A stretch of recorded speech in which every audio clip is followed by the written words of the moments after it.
Nous allons lire dans le livre de la Genèse, Genèse 22, 7 à 8. Nous lisons au nom du Seigneur Jésus-Christ. Voilà. Alors Isaac, parlant à Abraham, son père,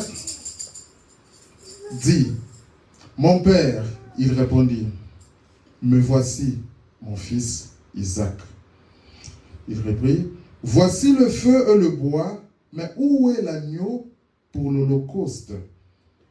Abraham répondit, « Mon fils, Dieu se pourvoira lui-même de l'agneau pour l'holocauste. » Et ils marchèrent tous deux ensemble. Seigneur Jésus, encore une fois, nous venons de lire ta parole.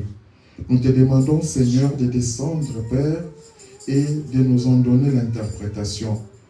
Dispose nos cœurs à te recevoir, Jésus, alors que nous te le demandons au nom de Jésus. Bénis aussi ceux qui vont nous suivre en ligne, Père éternel, et que cette parole puisse captiver nos cœurs et nos âmes.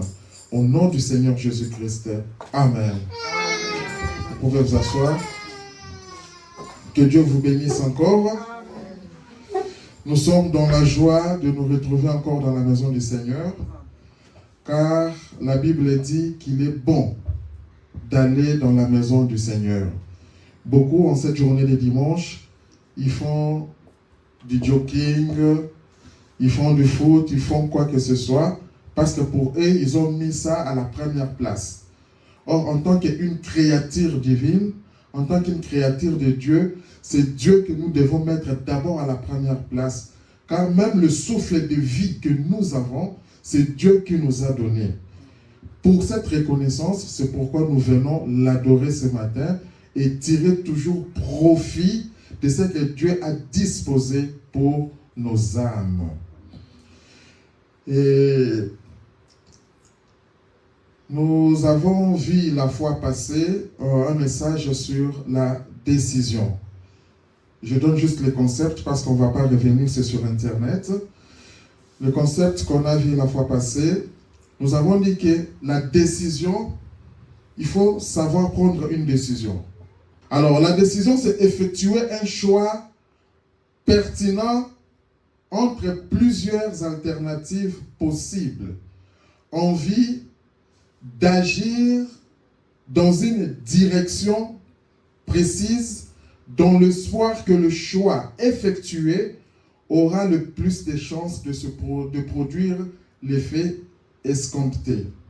Nous avons vu que deux fois nous nous retrouvons face à des événements, face à des circonstances de la vie où nous devons prendre une certaine décision.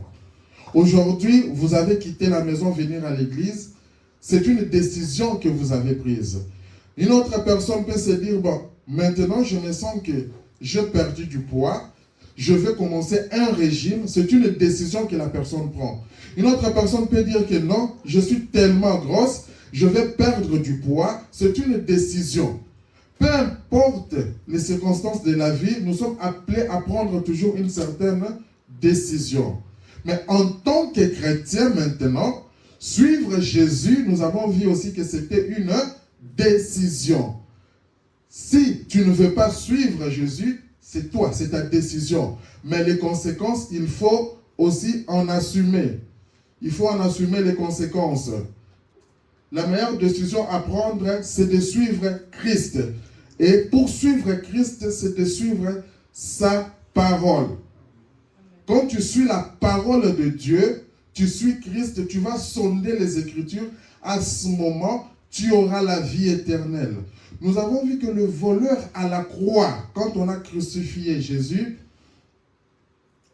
le voleur à la croix a fait sa décision. Il a dit au Seigneur que j'aimerais être avec toi, Seigneur. Si tu vas au paradis, souviens-toi de moi.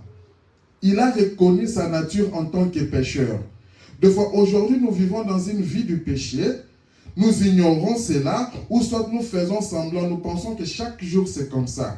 Mais un jour, il y aura une ligne de démarcation. Après cette vie, on se dit c'est la mort. Or, aujourd'hui, j'ai dit qu'après cette vie, il y a soit la vie ou soit la mort. Cela dépend de la décision que tu vas prendre aujourd'hui. Amen, amen. Cela dépend de cette décision que tu vas prendre aujourd'hui. Alors, ça c'est ce que nous avons vu la fois passée. Donc, aujourd'hui, en lisant l'écriture de la parole, nous allons voir encore un autre sujet. Nous allons voir un autre sujet. Et le sujet d'aujourd'hui, c'est la voie pourvue par Dieu. Amen. La voie pourvue par Dieu. Alors, pour ce faire, je vais reprendre la lecture de la parole que nous venons de lire. Nous voyons ici que c'est l'histoire d'Isaac et d'Abraham. Abraham devait aller offrir un sacrifice. Il a dit, allons offrir un sacrifice. Et quand ils sont arrivés, le fils ne savait pas même, son fils Isaac ne savait pas quel était ce sacrifice. Dieu a voulu éprouver Abraham. Abraham disait qu'il avait foi en Dieu. Dieu a voulu l'éprouver. Il a dit, Abraham, si tu m'aimes, donne-moi ce que tu aimes le plus. Et ce qu'il aimait le plus, c'était son enfant. Dieu a dit, donne-moi ton enfant en sacrifice. C'était une épreuve dure. Parce qu'Abraham, avec Sarah, comme nous regardons dans la Bible, ils ont fait plusieurs années sans avoir des enfants, sans concevoir des enfants. Et Abraham, c'était quelque chose, parce qu'Abraham, c'était un croyant. La Bible typifie Abraham comme étant le père de la foi. Il avait foi. Et quand il a dit à Dieu, Seigneur, j'ai besoin d'un enfant, Dieu a vu ce qui est le désir qu'Abraham avait dans le cœur. Il est descendu, il lui a dit, Sarah aura un fils. Et après, quand Abraham a eu à peu près 90 ans, il a eu un fils avec Sarah. Et cet enfant a grandi, c'était Isaac. Un jour, Dieu s'est dit, bon, écoute Abraham, ton fils, ton unique fils là, tu vas me le donner en sacrifice. Je suppose qu'Abraham ne pouvait pas le dire à Sarah parce que les femmes, elles sont tellement protectrices. Et si Sarah savait que non, cet enfant qu'on a fait comme ça pour l'avoir, on va aller pour le tuer encore. Peut-être que Sarah ne pouvait pas laisser Abraham partir avec Isaac. Abraham l'a dit, Sarah, en tout cas, je vais aller offrir un sacrifice à Dieu. Mais ne sachant pas qu'il s'agissait de son propre fils. Alors, c'est pourquoi nous voyons ici, quand ils sont arrivés au sommet de la montagne, ils avaient le bois, ils avaient le feu. Mais le fils, il regarde, il dit, mais si réellement on doit offrir un sacrifice, on doit avoir un agneau, parce que à l'époque, ils prenaient des agneaux qu'ils offraient comme un sacrifice, un animal. C'est pour ça que le fils dit ici, il dit à son père, voici le feu et le bois, mais où est l'agneau pour l'holocauste? Abraham lui répondit, mon fils, Dieu se pourvoira lui-même de l'agneau pour l'holocauste. Dieu se pourvoira lui-même. Alors, en résumé, qu'est-ce que je vais dire? Que la voie pourvue par Dieu, la voie c'est le chemin. La voie c'est le chemin. La voie pourvue par Dieu. Et le chemin que Dieu a tracé, une ligne de conduite qu'il veut que nous puissions suivre. C'est comme si tu es sur autoroute. Il y a une voie. Quand tu mets un GPS, tu marches et que tu ne connais pas les lieux, le GPS, tu dois faire confiance à ce GPS. Il va te dire, prends à gauche, prends à droite. Et si tu es sur autoroute, il y a une voie de sortie. Quand tu places ta confiance à ce GPS, tu vas arriver dans ces lieux-là. Et ici, la voie, c'est le chemin que Dieu a tracé. une ligne de conduite qu'il veut que nous puissions suivre. Pour cela, cela exige la foi, la confiance et l'obéissance totale à la volonté de Dieu et non la nôtre. Parce qu'il y a deux voies. Il y a la voie de Dieu et la voie de l'homme. C'est comme je vous donne l'exemple du GPS. Si tu n'as pas confiance à ton GPS, le GPS va te dire, va à gauche. Tu dis, non, je n'ai pas confiance, je ne connais pas l'endroit, je préfère aller à droite. Tu vas te perdre. Tu vas sillonner, peut-être que tu devrais faire 15 minutes, mais peut-être que tu devrais faire 15 minutes à cause de ton entêtement. Tu n'as pas voulu suivre le GPS. Tu vas arriver à faire même 1 heure ou 2 heures parce que tu vas commencer à sillonner. Raison pour laquelle, en tant que des chrétiens, la voie, le chemin, c'est Dieu, c'est la parole de Dieu. Ainsi, pour rester toujours sur la voie pourvue par Dieu, il faut rester dans sa parole et prier. Quand tu restes dans la parole de Dieu, tu regardes qu'est-ce que Dieu a dit. Parce que tout ce que nous devons faire sur la vie ici, sachez que c'est dans la parole de Dieu. Tout ce que nous devons faire comme bonne décision, c'est dans la parole de Dieu. La parole de Dieu est là comme un guide. Il faut à chaque fois, de manière régulière, examiner ou faire l'inventaire de notre vie. Écoutez, même, je prends toujours l'exemple de la voiture. Quand on roule, il y a une période qu'on appelle l'entretien. Il faut aller entretenir, revoir un peu la voiture, les freins, ainsi de suite. Si on peut arriver à faire cela avec une voiture, avec les choses de ce monde, les chaises ou quoi, après un temps, il y a peut-être, ça s'est usé. Il faut toujours revoir. Le canapé, tout ce que nous achetons dans nos maisons, après un temps, ça change. C'est exactement avec la vie chrétienne. Parce qu'on ne s'habitue pas avec Dieu. Non.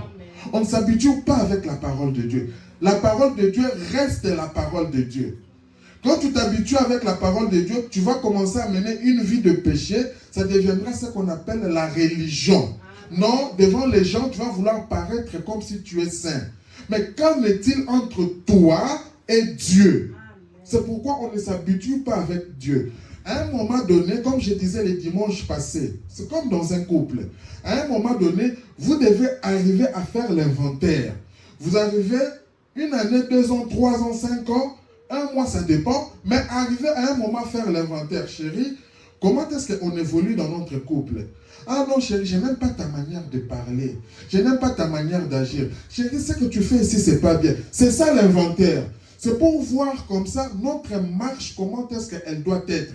Non chérie, je te vois souvent, tu es en communication avec plusieurs femmes. Non, l'homme dit non, je te vois, tu es souvent en communication avec plusieurs hommes. Ce n'est pas bien ainsi de suite, je suis ton mari, mais diminue un peu tout ça. C'est ça. Tout ça, ça fait pour arranger l'harmonie de ce couple. Et par rapport à la parole de Dieu, nous devons arriver aussi à faire l'inventaire de notre marche chrétienne. Amen. Tu regardes où je suis avec Dieu. Est-ce que je continue à marcher droit par rapport à la parole de Dieu ou déjà j'ai commencé à dévier? C'est ça l'importance de suivre la parole de Dieu, de rester dans la voie pourvue par Dieu. Pourquoi? Aujourd'hui, Dieu nous a donné le libre arbitre. Tout ce que, comme je dis, tout ce que nous devons faire. La Bible a dit, nous ne devons pas prendre de boissons enivrantes. Aujourd'hui, tu verras, nous avons plein de bars à gauche-droite. L'alcool, tu vas en trouver partout. Les gens préfèrent au moins chaque week-end aller se saouler. Pour les uns, ils ne savent pas. Mais quand toi, tu connais la parole de Dieu, tu sais que ce n'est pas bien d'être dans cet état. Parce qu'après avoir bu ça, quelle sera ta réaction? Et quand la Bible dit, ne faites pas ça, c'est ça la parole de Dieu, c'est ça la volonté de Dieu, tu ne dois pas faire ça. C'est là où je dis qu'il y a nos voies et la voie de Dieu. Maintenant, par rapport à ton choix, par rapport à ce que tu fais, tu regardes, même si cela est contraire à tes désirs, souhaite à satisfaire Dieu. Amen. Ne satisfais pas l'homme, souhaite à satisfaire Dieu. Parce qu'avec Dieu, tu as ce qu'on appelle l'assurance. Avec Dieu, tu as la vie éternelle. Mais si tu veux gagner les plaisirs de ce monde, à quoi te servira-t-il? Un jour, tu seras dans le tourment. Même l'alcool, même tout ça, ça va te servir à quoi? Nous avons vu l'exemple avec Job. Job a eu des problèmes, il a eu des épreuves. Mais Job s'est souvenu de Dieu. Sa propre femme est venue dire, mais Job, toi tu dis que tu es un chrétien. Et ce sont des épreuves. Tu dis que tu es un chrétien. Mais comment Dieu peut te laisser souffrir comme ça? Les affaires que l'on faisait là, tu as écouté, on a bombardé. Les champs qu'on avait, tu as écouté, les insectes ont mangé. Ceci, tu as écouté, cela, tu as écouté. Mais maudit Dieu là et puis meurt. Job a regardé à sa femme, il lui dit, mais comment peux-tu parler comme une femme insensée? Pourquoi? Parce que la femme était censée être une chrétienne. Or, dans chaque circonstance, la Bible dit que dans chaque circonstance, nous devons glorifier l'Éternel. Pourquoi? Parce qu'il est le maître des temps et des circonstances. C'est ça la voie pourvue par Dieu. Quand tu vois des histoires ne marchent pas, tu dis non, peut-être Dieu te fait passer par ces épreuves pour te tailler. Peut-être Dieu te fait passer par ces épreuves pour ton... Parce que tout ce que Dieu fait, il y a toujours un but derrière. Amen. Il ne fait pas des choses au hasard. C'est ce que nous devons savoir. Amen. Alors, nous parlons de la voie pourvue par Dieu. Et nous avons dit que mais la voie là, le chemin, la voie c'est un chemin. Mais qui est ce chemin? C'est là où nous lisons dans Jean 14, 6. Jésus lui dit, je suis le chemin, la vérité et la vie. Nul ne vient au Père que par moi. Donc, en fait, la voie que nous disons, le chemin que nous disons, c'est qui? C'est Jésus. Or, Jésus, c'est qui? C'est la parole. Et nous avons la Bible, nous avons la parole de Dieu. Mais si tu ne consultes pas la Bible, c'est comme je prends toujours l'exemple de la voiture. Tu n'as pas fait l'auto-école ou tu n'as pas suivi le cours de conduite. Mais comment est-ce que tu peux te retrouver sur la route? Parce qu'il y a ce qu'on appelle le code de la route. Pour connaître ce code de la route, tu dois préalablement l'avoir étudié. Tu sais que quand je vois ces panneaux, ça veut dire ça. Sens unique, ça veut dire ceci. Si tu ne sais pas, tu vas commettre des dégâts sur la route, des accidents sur la route. Et c'est comme ça par rapport à la parole de Dieu. La vie chrétienne, c'est comme ça. Si tu ne lis pas la Bible et que tu ne te conformes pas, tu vas commettre des dégâts par rapport à la parole de Dieu. C'est pourquoi tu verras que tu as ta femme, tu commences à chercher à avoir des copines ailleurs. Ce sont des dégâts que l'on retrouve par rapport à la parole de Dieu. Parce que la parole de Dieu nous dit qu'un homme doit être fidèle à sa femme. La parole de Dieu nous dit qu'une femme doit être obéissante à son mari. La parole de Dieu nous dit qu'un homme doit aimer sa femme. Ça, ce sont les principes de la parole de Dieu. Maintenant, quand toi, tu n'aimes pas ta femme, c'est à ce moment-là que tu vas te dire, bon, cette femme, elle est n'importe quoi, je peux faire tout ce que je veux, elle n'a pas de mots à dire. Et ça, ce n'est pas bon. En tant que chrétien, notre vie, notre conduite doit être exemplaire par rapport à cela. Nous avons des enfants. Aujourd'hui, les enfants vont à l'école. L'école, aujourd'hui, on apprend n'importe quoi. Les enfants connaissent maintenant la sexualité, même au niveau de l'école. Les enfants, pour eux, tout ce qui était mauvais à l'époque, aujourd'hui, l'école normalise cela. L'école est en train d'entêter les enfants. Il y a de bons côtés, mais il y a aussi le mauvais côté. L'école dit que papa, tu n'as pas le droit, ou maman, tu n'as pas le droit de gronder, de parler fort à ton enfant. Si tu oses, l'école dit, prenez les numéros, appelez la police, appelez la protection de l'enfant, vous voyez. Maintenant, par rapport à la parole de Dieu, que dit la parole de Dieu? La parole de Dieu nous dit, enfants, obéissez à vos parents selon le Seigneur. Donc, quand ton enfant vient à l'église, quand ton enfant écoute la parole de Dieu, l'enfant connaît que quand je suis un enfant de Dieu, je dois comprendre ce que papa me dit. Je dois écouter ce que maman me dit. C'est par rapport à la parole de Dieu. Et c'est la voie pourvue par Dieu. Amen. Il est dit dans Matthieu 28, 20, et enseignez-leur à observer tout ce que je vous ai prescrit. C'est comme j'ai dit, tu sors sur l'autoroute, il y a les codes de la route. Donc tout ce que Dieu nous a prescrit, ça c'est Jésus qui parlait, il parlait à ses disciples. Enseignez-leur tous à observer tout ce que je vous ai prescrit. C'est sur base de quoi? C'est sur base de la parole de Dieu.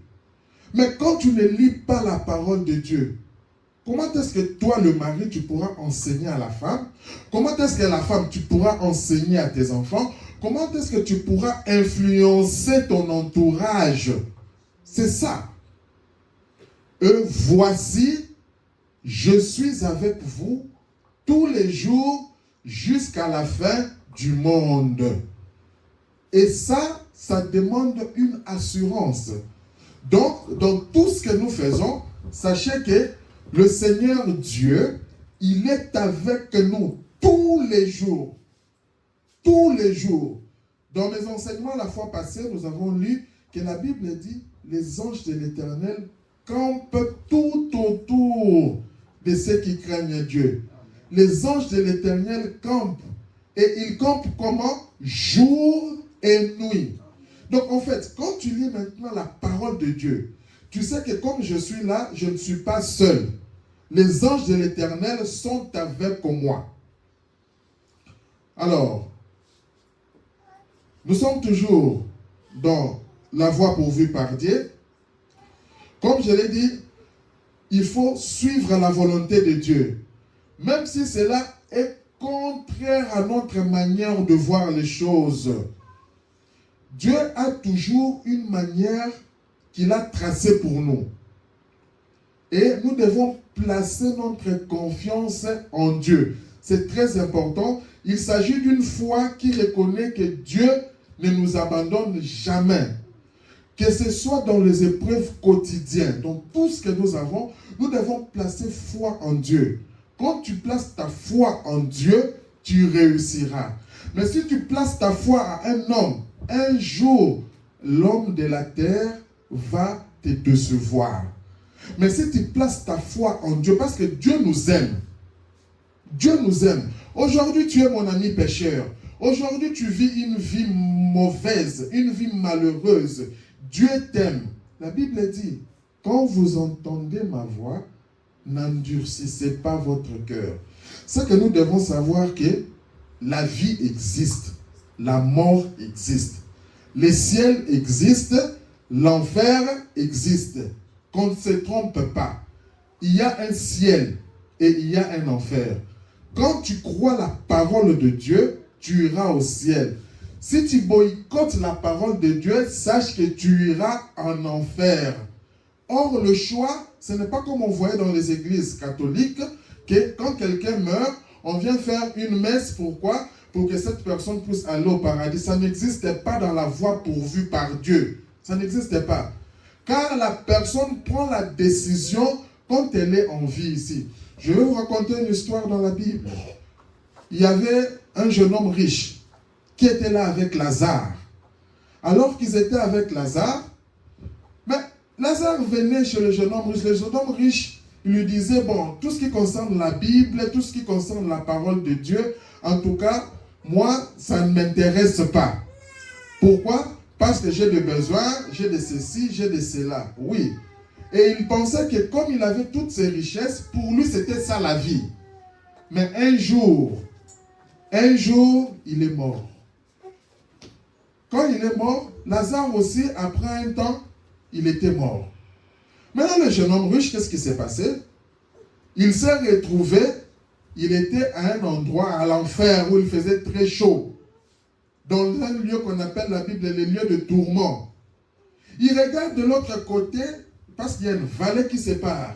Il regarde de l'autre côté, il voit Lazare avec le père Abraham. Oh, il regarde ici, c'est Lazare.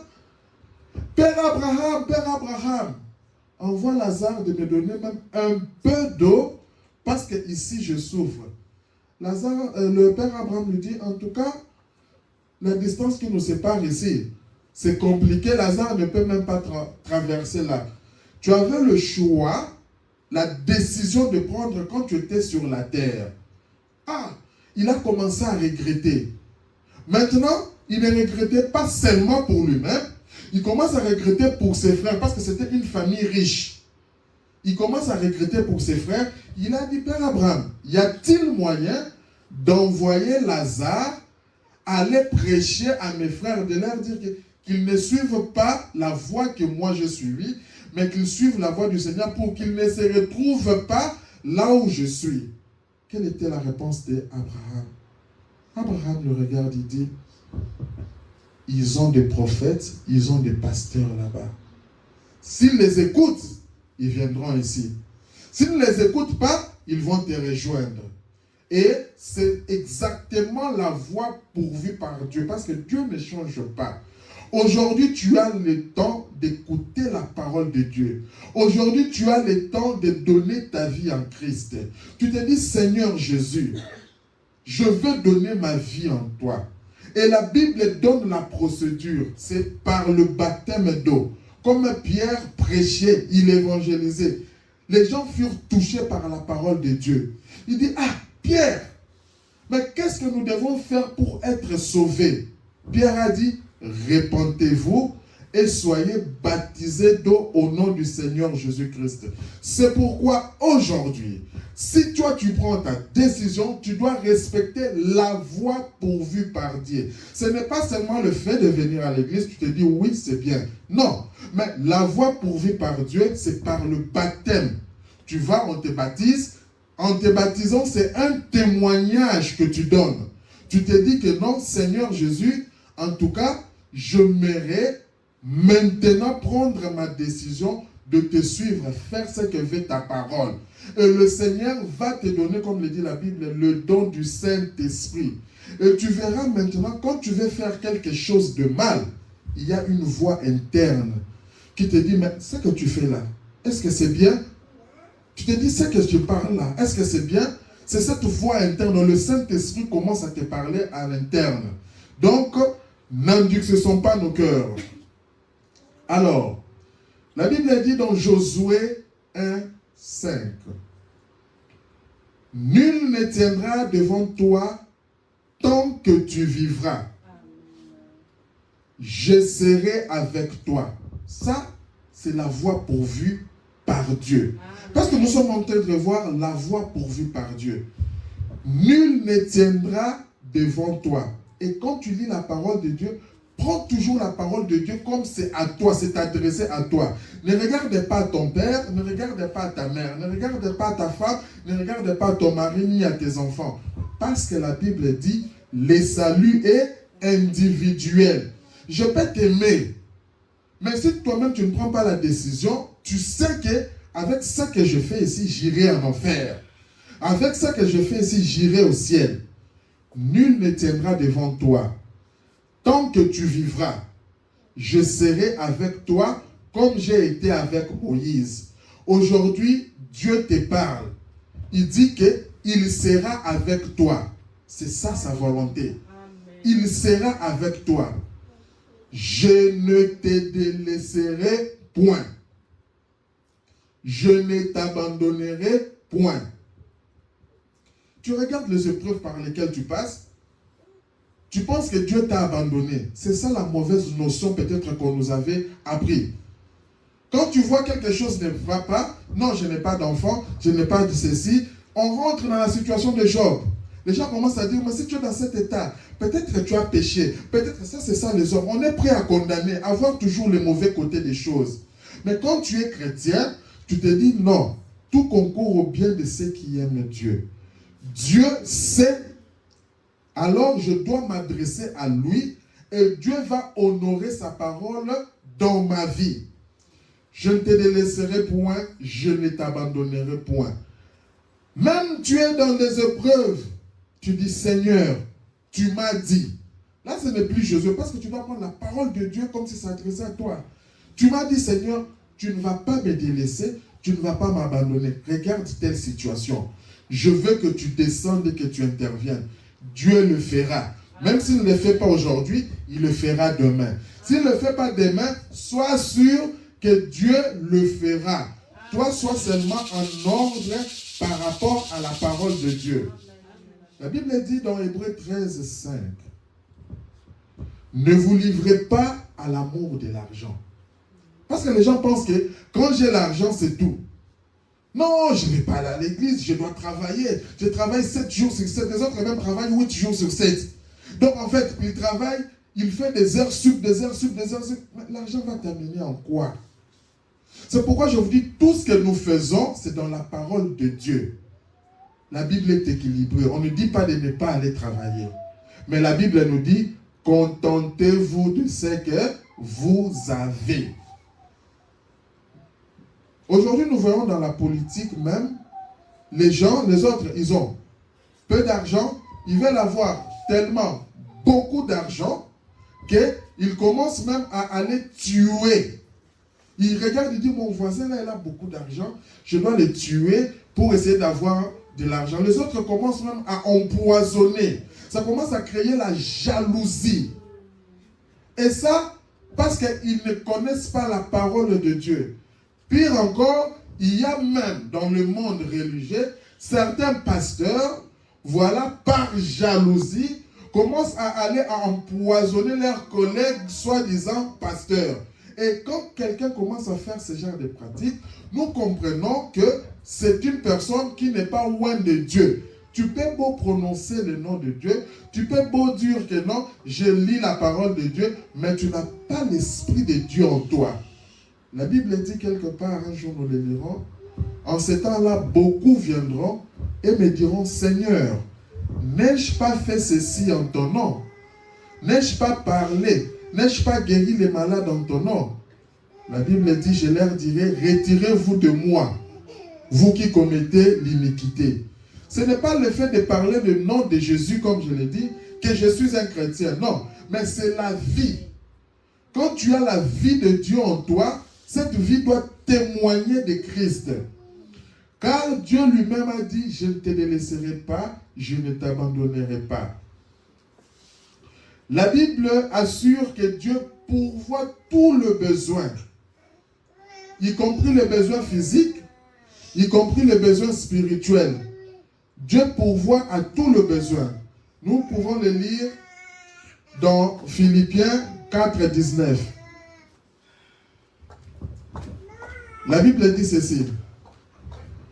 Et mon Dieu pourvoira à tous vos besoins.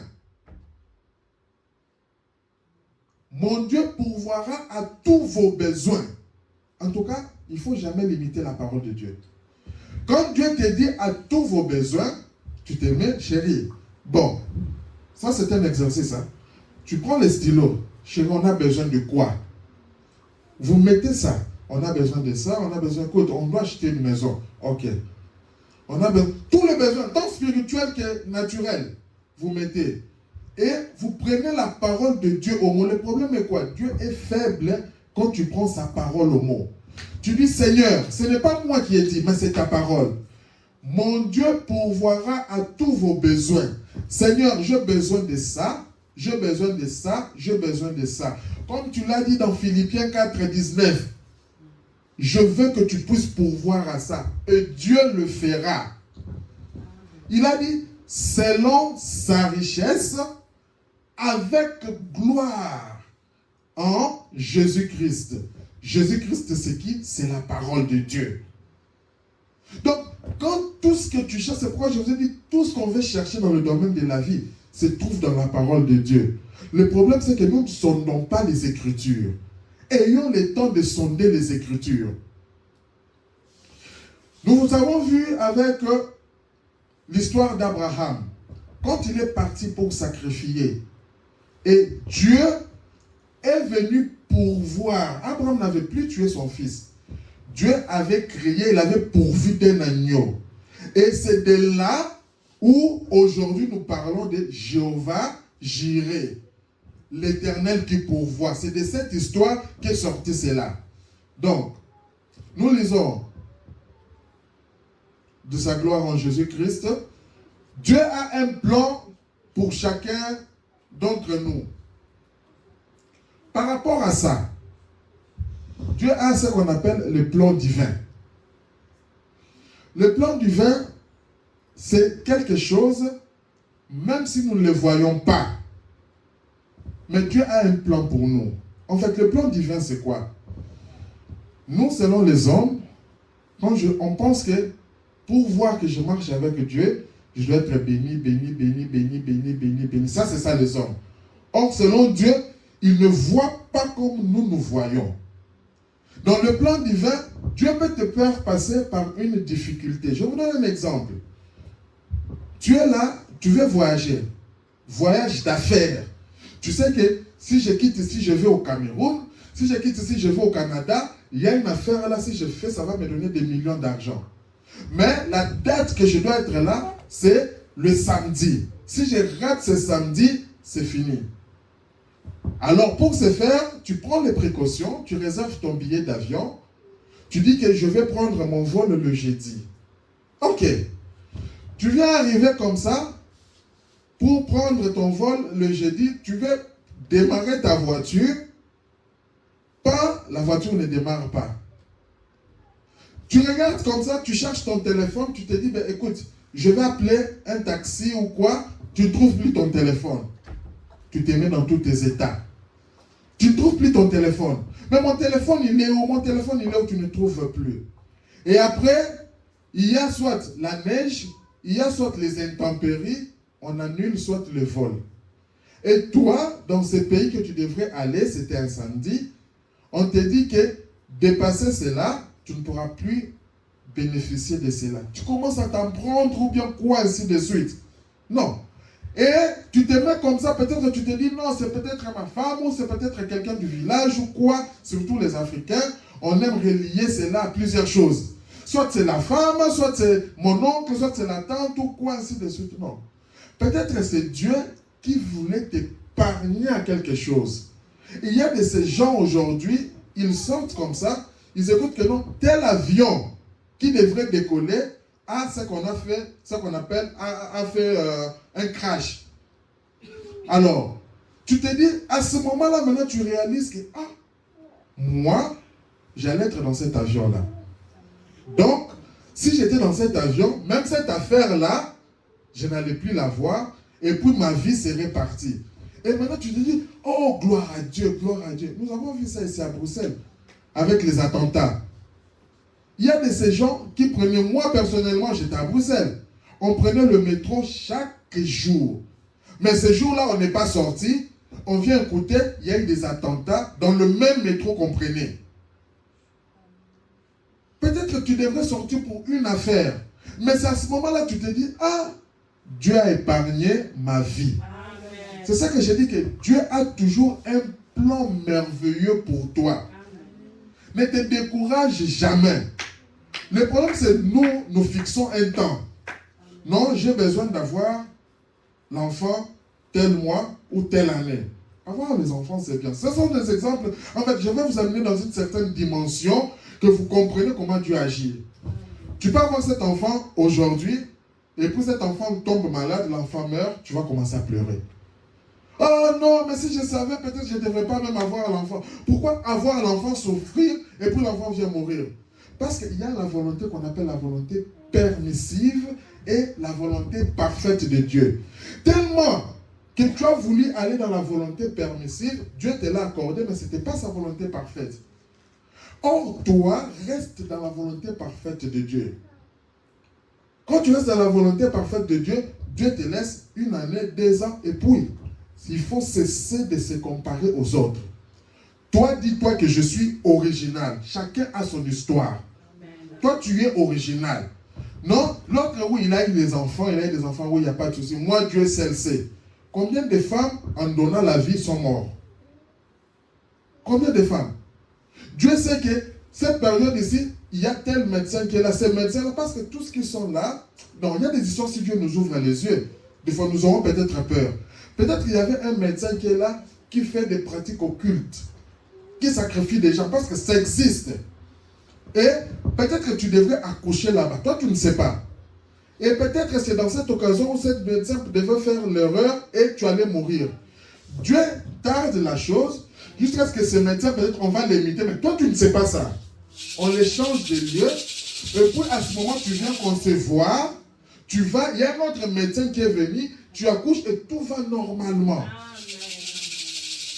Vous voyez un peu? Donc c'est pour cela qu'il ne faut jamais se décourager. Ne te compare jamais par rapport à quelqu'un. Toi, reste dans la voie pourvue par Dieu. Amen. Tu restes dans la volonté de Dieu. Amen. Tu te dis, c'est ce que faisait Abraham avec Sarah. Quand il dit, Dieu seul sait, gloire à Dieu. Dieu m'a dit, j'aurai des enfants. Ok, la Bible dit que dans l'assemblée des saints, il n'y aura pas de stériles. Ça, c'est ce que la Bible dit. Donc, je crois en ça. J'aurai des enfants. Quand je ne sais pas, j'aurai des enfants. Ça, c'est la foi. Tu parles.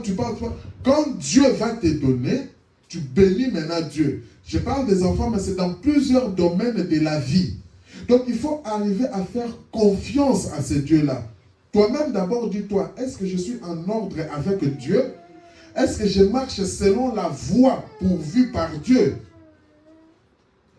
Nous allons lire ici ce que le frère Branham est en train de dire dans la prédication, la voie pourvue par Dieu pour aujourd'hui.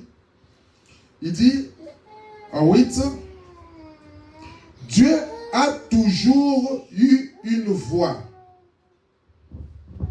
Il y a deux voies, c'est-à-dire vos voies ou bien ses voies à lui. Dieu a une voie pour aujourd'hui. En effet, il a toujours pourvu d'une voie pour tout. Amen. Dieu au commencement connaissait la fin. Parce que Dieu est infini. Il connaît la fin d'une chose. Alors il a disposé ses écritures pour chaque âge. Le problème est que quand tu vis dans cet âge-là, est-ce que tu reconnais que c'est Dieu ou tu ne reconnais pas? Maintenant, ne manquez pas de voir ceci. Un jour, tu ne savais pas que j'allais me retrouver là, entendre la parole de Dieu. Tu ne savais pas. Mais Dieu, lui, il savait. Parce que Dieu, comme nous l'avons vu, dans la voie pourvue par Dieu, en fait, il faut accepter les conditions. Dieu dit dans sa condition, il ne peut pas juger quelqu'un sans l'avoir averti. Jamais. D'une manière ou d'une autre, Dieu avertit toujours. Après l'avertissement, vient le jugement. Dieu Seigneur, il te dit, mon ami pécheur, ta marche que tu fais là, ce n'est pas bonne. Fais attention. Il te parle. Dieu te parle. Comment Dieu peut me parler? Dieu peut me parler par ma femme, par mon mari, par le pasteur, par qui que ce soit.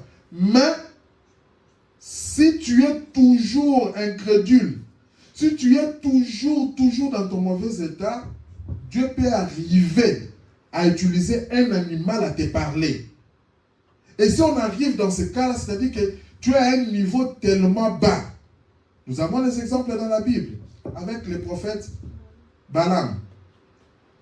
Il était là, Dieu lui a dit, les Juifs là, ce sont des enfants, les Israélites là, c'est un peuple de Dieu.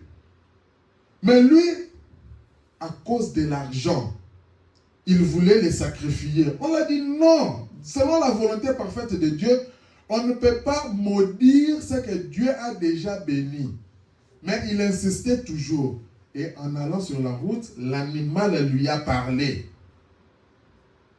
Jusqu'à ce que l'animal lui a parlé.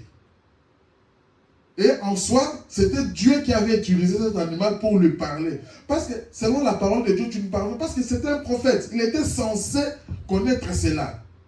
C'est pour ça que quand la parole de Dieu nous dit quelque chose, nous devons obéir à la parole de Dieu. Nous avons plusieurs églises, plusieurs pasteurs, mais chaque pasteur ne respecte pas la parole de Dieu. Il y a des pasteurs qui respectent la parole de Dieu et il y a des pasteurs qui sont là pour gagner de l'argent. Il y a des pasteurs qui sont là toujours pour raconter des histoires. Mais ce que nous voulons ici, c'est que nous mettons la personne face à la parole de Dieu. Parce que même moi, je serai jugé par rapport à cette parole. C'est pourquoi je préfère dire la vérité.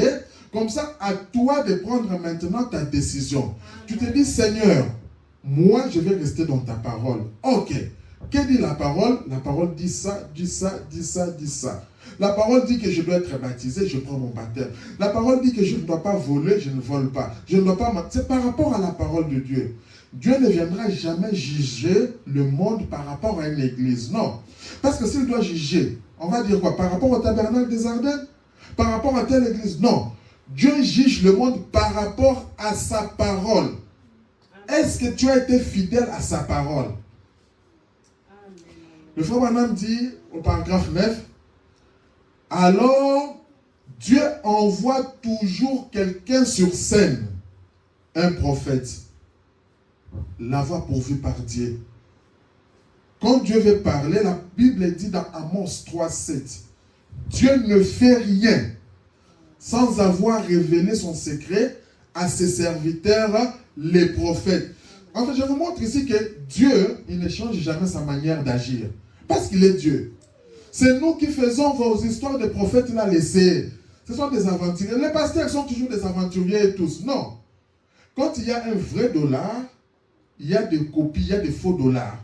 Et quand tu trouves des faux dollars, c'est qu'il y a quand même un vrai quelque part. Amen. Mais peut-être que tu n'as pas eu l'occasion de rencontrer le vrai dollar. Mais quand tu vas rencontrer le vrai, on va te dire, c'est pourquoi aujourd'hui on a des machines. Tu donnes l'euro ou quoi, on met dans la machine, on te dit ok, ça passe. On met dans la machine, on te dit que ça ne passe pas. Et la machine, c'est la parole de Dieu. Un vrai pasteur va rester fidèle à la parole de Dieu et il va te parler par rapport à la parole de Dieu. C'est pourquoi nous avons deux prophètes. Aujourd'hui, Dieu nous a envoyé Malachie 4, le frère Branham, qui est venu et un prophète, Dieu nous a montré que le prophète, c'est par rapport à la parole de Dieu. Un prophète qui nous parle de choses qui sont contraires à la parole de Dieu, qui ne s'accomplissent pas, c'est un faux prophète. Et un prophète qui nous parle par rapport à la parole de Dieu et que nous voyons Dieu le confirmer, si toi tu ne veux pas l'accepter, ça ne changera rien. L'essentiel, il restera toujours prophète de Dieu. C'est ça que le frère Branham dit ici. Ce prophète, Dieu ne change jamais son système. Il ne change jamais ses voies. Il agit toujours de la même manière. L'homme change, mais Dieu ne change pas. Il a toujours fait, il doit le faire cette fois-ci. Et c'est par ces moyens que Dieu agit et confirme cette parole-là. Comme je vous le disais hier soir, c'est Dieu qui fait sa propre interprétation. C'est Dieu, ce n'est pas un homme. Dieu n'a pas besoin de personne pour lui interpréter la parole. Il l'interprète lui-même en la confirmant, en la rendant réelle.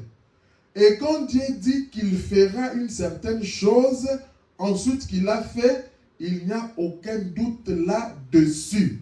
C'est sa manière de faire. Quand Dieu dit quelque chose, toi reste toujours fidèle à cette chose-là. Il dit à 10, alors Dieu a pourvu d'une voie pour nous. Dieu aime ses enfants. Croyez-vous que Dieu vous aime? Amen. La Bible dit que Dieu aime ses enfants. Si tu es un enfant de Dieu, Dieu t'aime. Maintenant, regarde ta vie. Est-ce que j'ai déjà reçu le baptême au nom du Seigneur Jésus-Christ? Est-ce que je suis déjà entré en contact avec ce Dieu-là? Est-ce que j'ai déjà eu cette expérience personnelle avec ce Dieu-là? Parce que Dieu, il aime. Mais Dieu a donné à l'homme, n'oubliez jamais, Dieu a donné à l'homme le libre arbitre de choisir. Tu as le droit, la décision te revient. Tu fais le choix de l'accepter ou tu fais le choix de refuser. Dieu n'impose pas. Mais il nous dit quelque part, je te conseille de choisir la vie. C'est le conseil qu'il nous donne parce qu'il sait. Il aime son peuple. Qu'est-ce que Dieu veut? Il veut les aider. Dieu veut quoi? Il veut vous aider. C'est clair, Dieu veut t'aider. Plus que vous voulez vous-même être aidé.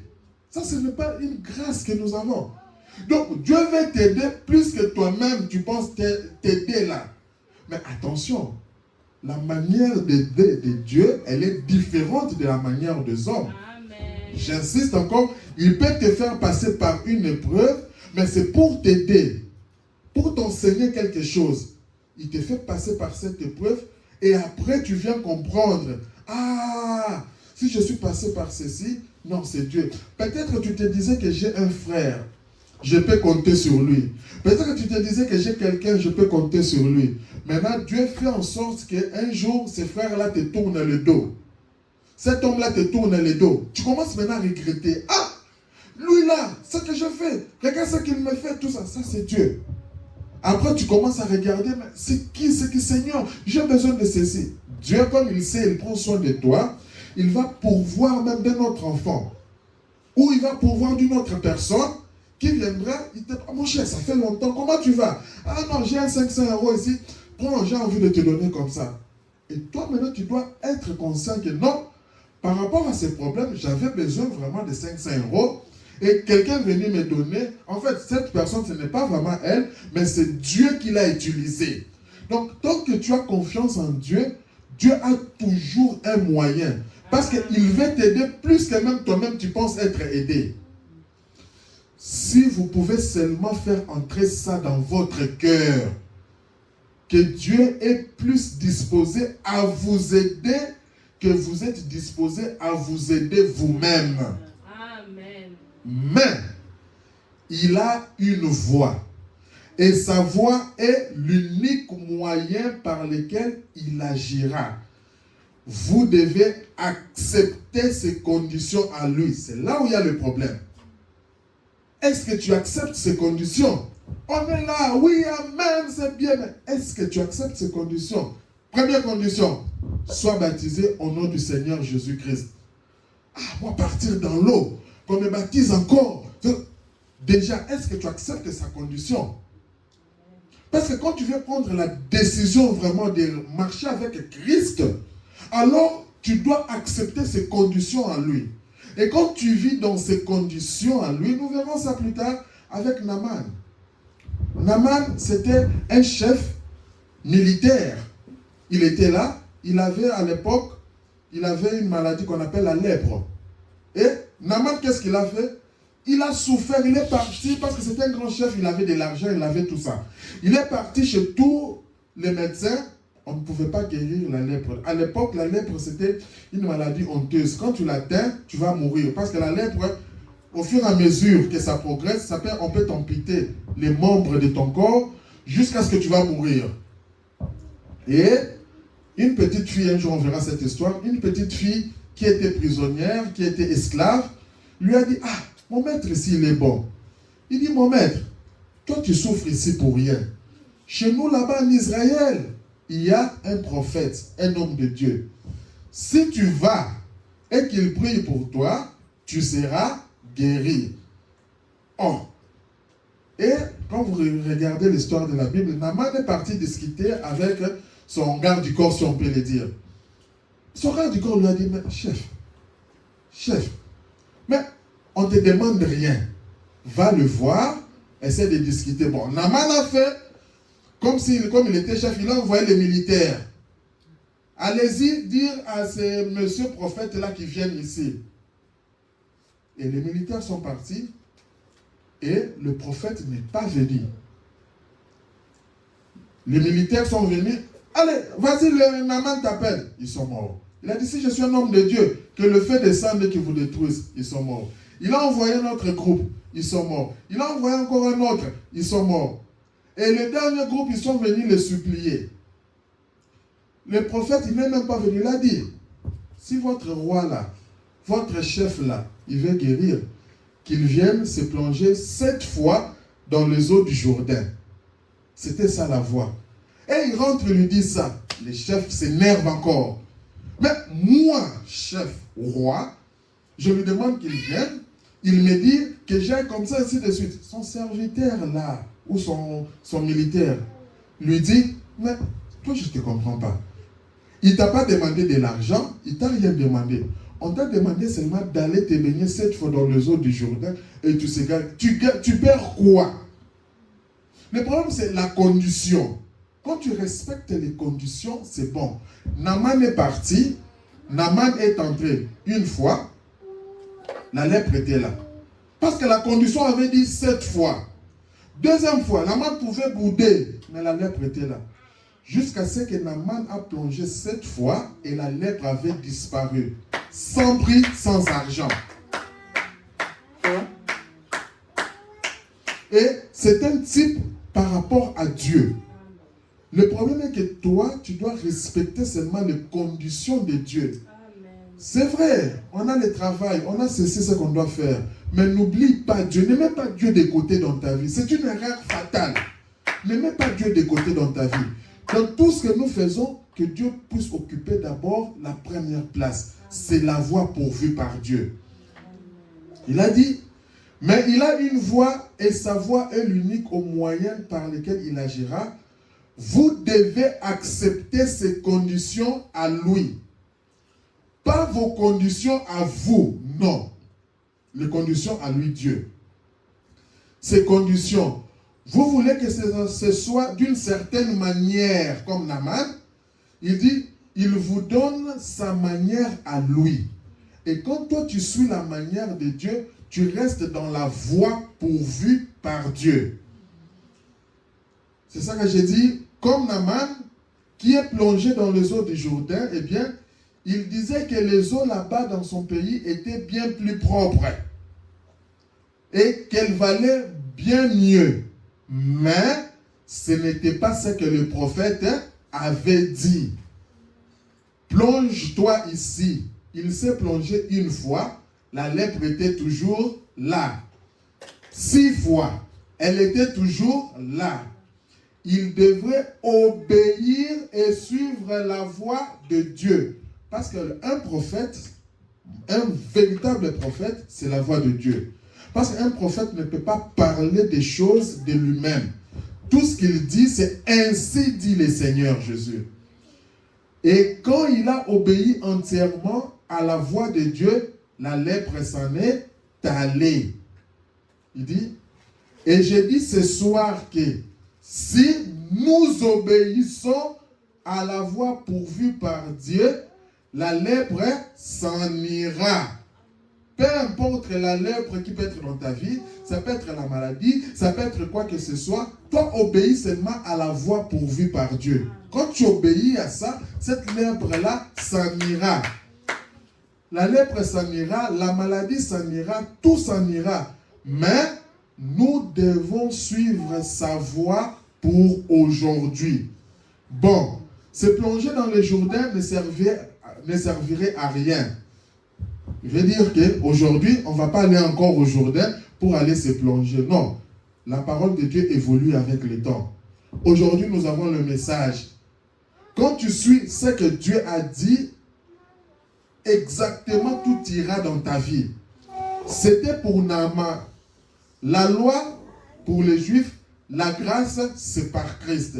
Aujourd'hui, Christ nous accorde sa grâce. Christ ne nous demande pas de prendre l'avion, la voiture, à aller jusqu'au Jourdain. Non, il nous demande seulement là où tu es, baptise-toi. Reçois le baptême au nom du Seigneur Jésus. Commence maintenant à suivre les enseignements nuit et jour. Comme ça, tu vas harmoniser ta marche. C'est ça que Christ te demande. C'est ça sa condition. À toi d'accepter ou à toi de refuser. Or, certaines églises disent, nous ne croyons pas ceci, nous ne croyons pas cela. Dieu ne jugera jamais le monde par une église. Parce que certaines églises font ce qu'on appelle des compromis. Les pasteurs regardent ce qui l'arrange, ou bien se disent, bon, si je prêche ça, les gens vont voir comme si la parole est dure, ils vont fuir. Bon, j'essaie de faire l'évangile qu'on appelle l'évangélisation sociale pour gagner les âmes. Venez chez moi, vous serez bénis, venez. Non, nous, on n'est pas là. Moi, ce que je vous dis, c'est la parole de Dieu. Même si c'est dire, c'est à toi de prendre la décision.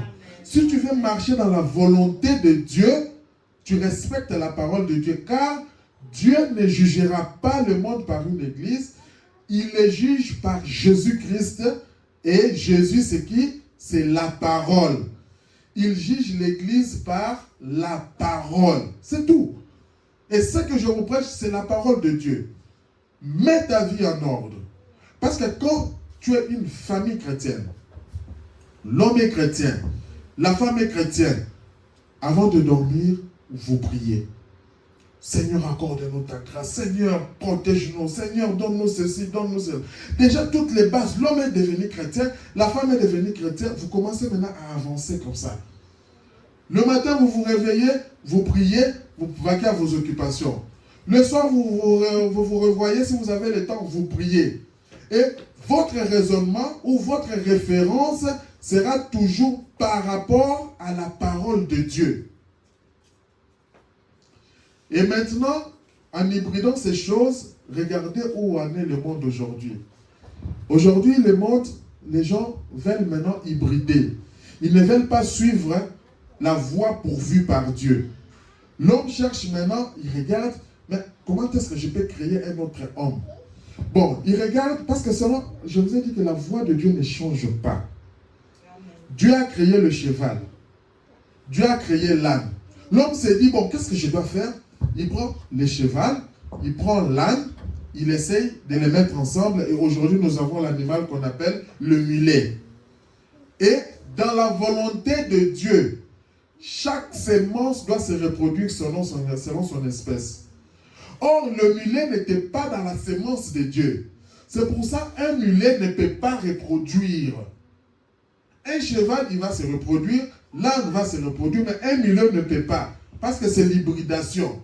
Ce n'est pas dans la volonté, dans la voie pourvue par Dieu. Le frère Branham dit, j'ai lisé un article ici, dans 20 ans, il dit ceci, les femmes n'auront plus de bébés. Selon cet article-là, les femmes n'auront plus de bébés si ça continue comme ça, avec l'hybridation. Pourquoi? Elles mangent une nourriture hybride. Et aujourd'hui, on est en train de créer trop de nourriture hybride. Tout devient presque chimique. Ce qu'il y a, c'est qu'ils ont hybridé et l'être humain n'a pas été fait comme ça pour manger ce genre de nourriture-là. Il a été fait pour la rencontrer, pour la manger telle qu'elle a été créée. C'est pour ça, c'est toujours bien manger les fruits, manger... Si vous avez la chance de manger tout ce qui est bio, c'est toujours bien. C'est pour ça qu'aujourd'hui, ils ne peuvent pas conserver la viande et toutes choses dans l'état où elles sont. C'est parce qu'elles sont hybridées, plantées en serre chaude avec toutes sortes de procédés. C'est simplement tout mélangé. Alors, on en est au point où toute la race humaine est en train d'être détruite par ses propres réalisations. On crée des bombes, on crée de ceci. Presque tout est en train d'être détruit maintenant.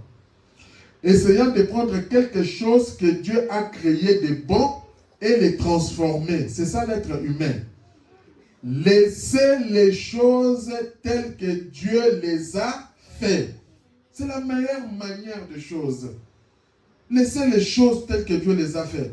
Aujourd'hui, la science vient. Dieu a dit, l'homme va épouser une femme.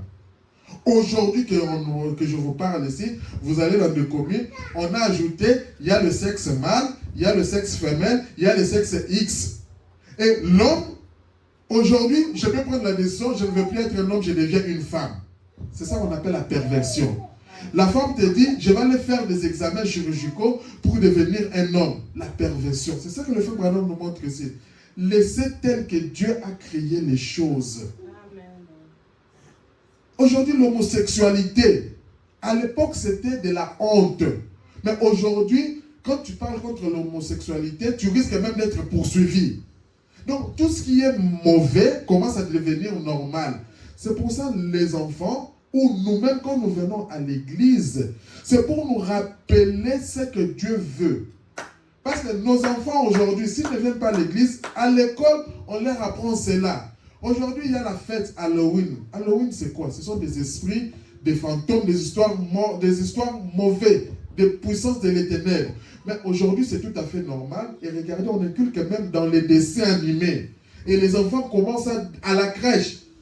Aujourd'hui, c'est normal, vous allez, l'enfant les déguise. L'enfant te dit quoi? Je me déguise en tel fantôme. Je me déguise en ça. Et l'enfant, dans 10 ans, cet enfant-là va trouver que Halloween, c'est normal. Or, c'est contraire à la parole de Dieu. Ce que nous devons, c'est honorer la parole de Dieu. Ce n'est pas honorer les choses du monde comme ça. on en est même au point où ils essayent d'hybrider les églises aujourd'hui. Le vrai baptême du Saint-Esprit, on se dit que non, quand tu donnes seulement le poignet des mains, tu sais que tu as le baptême du Saint-Esprit. Aujourd'hui, c'est ça que les églises veulent faire. Une sorte d'aspersion pour un baptême d'eau.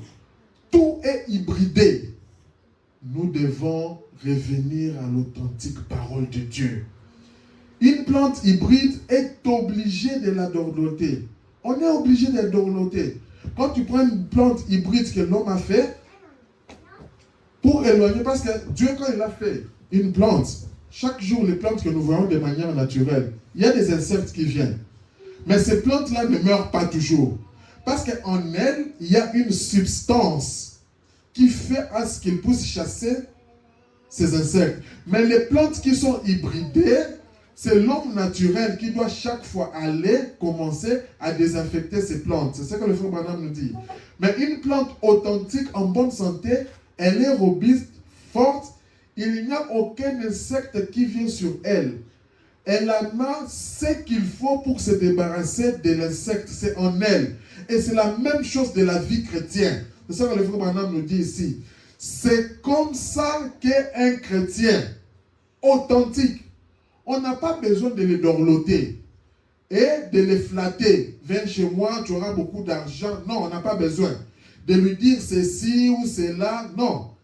Il a quelque chose en lui. Le baptême du Saint-Esprit qui les débarrassera de tous les restes. Amen. Donc, quand tu es un véritable chrétien, tu es baptisé d'eau, rempli du Saint-Esprit, tu écoutes la parole de Dieu, tu n'as pas besoin qu'on te dise quoi. En fait, c'est le Saint-Esprit en toi. Tu sors, sinon la femme, tu peux sortir, je vais tromper mon mari. Mais à cause de la parole de Dieu, le Saint-Esprit te dit, tromper son mari, ce n'est pas bien. Tu es un homme, tu dis, je peux tromper ma femme. La parole de Dieu te dit, tromper sa femme, ce n'est pas bien.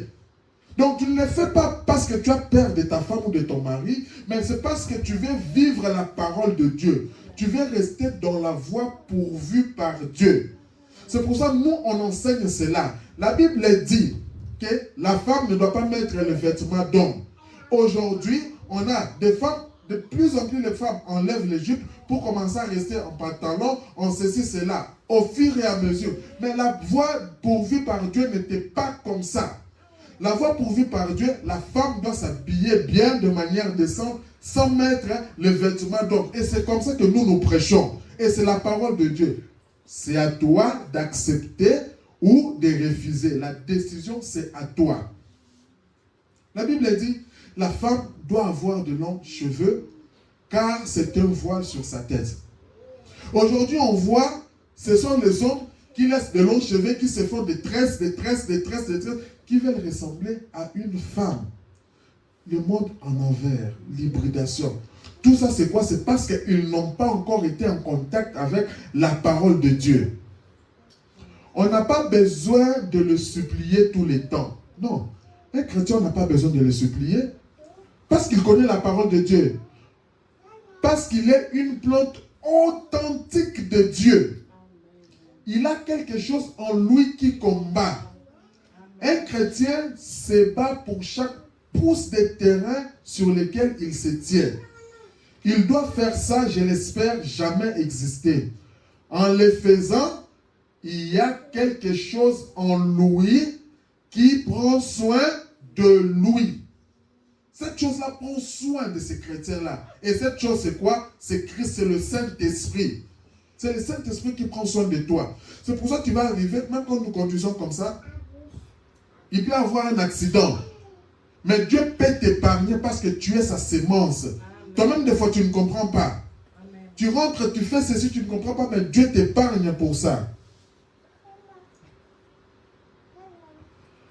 Ils n'ont jamais, quelle que soit leur voie, essayé de trouver quelque chose qui soit mieux que la voie de Dieu pour faire les choses. Vous savez, ils n'ont jamais trouvé un moyen pour un poussin de naître dans ce monde que de sortir de sa coquille à coups de bec.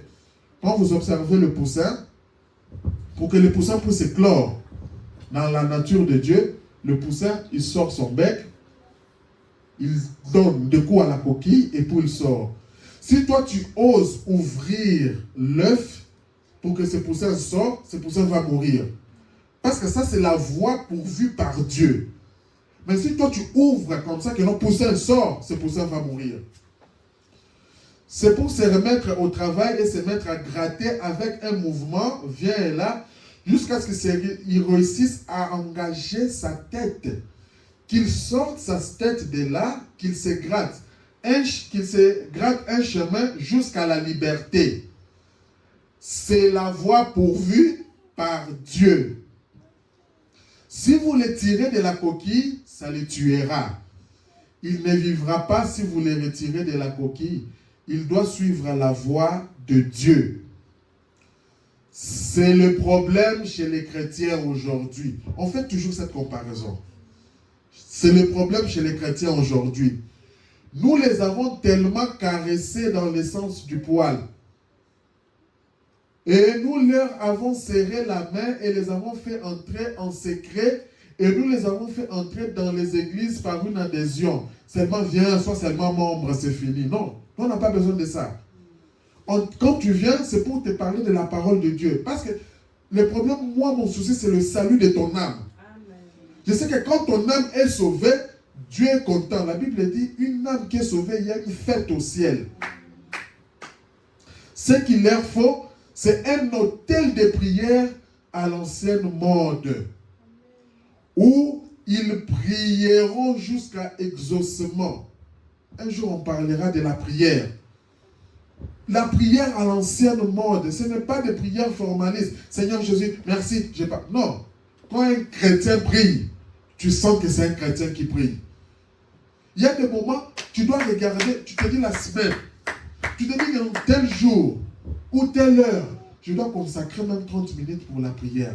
J'adore, je chante, j'entre dans la présence. C'est pourquoi quand nous on vient ici, on est à 11h, on vient pour être déjà dans cette adoration-là. Parce que des fois nous marchons, il y a des esprits en cours de route. Mais nous voulons que nos esprits soient déjà disposés pour la parole et on vient monter, on commence à apporter la parole.